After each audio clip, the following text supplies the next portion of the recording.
Hey traders, welcome to this video where we cover a very important concept when it comes to correctly and accurately identifying market structure. Market structure is kind of a catch-all term that I like to use in order to refer to the trend, market trends. So when I'm talking about market structure, what I'm really talking about is what is the underlying trend. Now, because the market is fractal, we can take that concept of trend and either shrink it down to suit a lower time frame of our choice or to blow it up and look at a much higher picture, a much higher degree trending environment, right? So it's entirely up to you and what you're trying to accomplish as a trader, which is going to inform how you look at market structure. So for the sake of simplicity in this first example, we'll be looking at idealized line diagrams. And then, like always, we are going to look at some real price action. So here I have an idealized uptrend. And this concept, as you can see, the labels kind of give it away. We're talking about key and critical support and resistance levels, right? So the concept of key and critical support and resistance levels is important when it comes to determining market structure because it takes us back to the very basic and simplistic definition of what an uptrend or a downtrend is.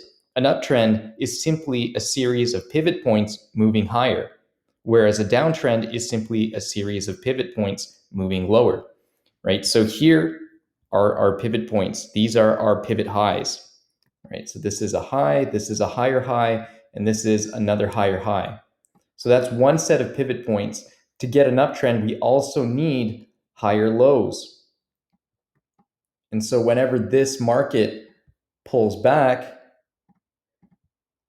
we get a higher low, all right? Assuming that this trend will continue and on we go until we cannot make higher highs and higher lows any longer. That is when a trend is changing course, albeit temporarily, whether it's temporary, I should say, or if it's a longer term change in trend. So let's explore this concept now of key and critical supports in an uptrend. All right, and obviously we can simply flip this to make it applicable in a bear market. All right, so let's say we have this key support here. All right, so what we have here is a high, a higher low, a higher high, a higher low. And let's see what happens if the market can't make another higher high. Let's say we make a double top here and we get another wave that breaks this key support level. Why is this significant in terms of market structure? Well, it's significant for the reason I just mentioned, which is that we need higher highs and higher lows together in order to have a sustained uptrend. In this case, we no longer have a higher low. We don't have a higher high and we don't have a higher low. What we have is an equal high, assuming we double topped. And what we have here is a lower low. All right. So this higher low needed to hold this key support in order for this uptrend to remain intact. So why is this key support and not critical support? If key support gives way, that means that you can expect a deeper correction. It does not mean automatically that prices are going to be drawn like a magnet to critical support down here. Although that is often the case, it is not a firm rule. What this does tell me, however, is that we now have to expand the key reversal points that we're looking at that have been once key support is taken out. Then we want to look for key reversal points which could occur between key support and critical support.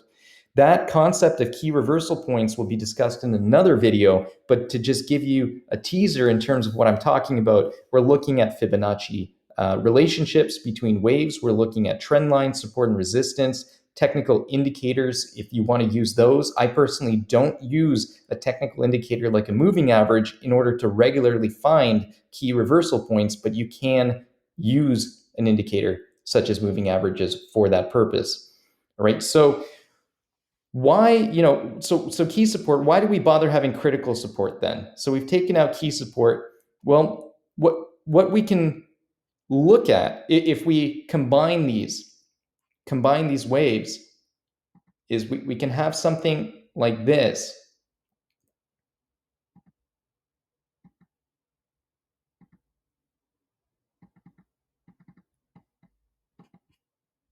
All right. And what I'm doing here, this section here on a lower time frame could look something like this.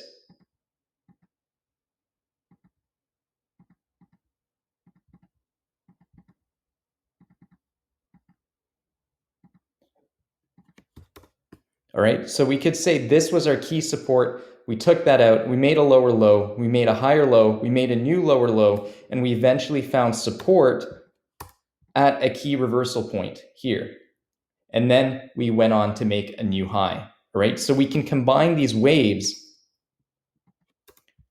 to illustrate what happens if key support gets taken out. All right, so we would pretend in this combined wave example that key support, for example, could be somewhere over here. We take out key support, we find support in this sustained uptrend a little bit lower down, and we then go on to make a new high, right? So just because key support got taken out doesn't mean that we're not going to make a new high. However, what happens if critical support gets taken out? Then the uptrend is definitely in jeopardy. All right, because then what we would have would be something like this. All right, you can see how just visually this does not look like a healthy trend. All right, we have a high here, a higher low, a higher high, and then we just take a dump in price action and we take out key support, which would have been, somewhere up here, and then we take out critical support down here. All right, at this point, this uptrend is in jeopardy, and it's going to take something special in the market in order for us to see another higher high. I wouldn't rule it out that it's completely impossible, but it's no longer my preferred bias. All right, because what this tells me is that the market has proved that bulls are not really in control of price action. They're not able to make higher highs and higher lows any longer. All right, we could give it some leeway if it was here. Up, down, and then another up sequence to the upside, right? We could see that, and we could still have our definition of an uptrend intact, higher highs and higher lows. However, the moment we break critical support, what we have here is a high, a higher low, a higher high, and then immediately a lower low. This signifies, in my opinion, a very high likelihood that we have a change in trend. Okay, so it's something to keep in mind when you're looking at market structure and trying to identify what the larger underlying trend exactly might be. And like I said, we simply flip this in a bear market. We simply flip these concepts. All right, so you can see here, we made a low, we made a lower high, we made a lower low, we made a lower high, we made a new lower low. So what are our key and critical resistance points? Well, this would be key resistance, and this is critical resistance, right? If we take out this wave, right? If we combine everything like this,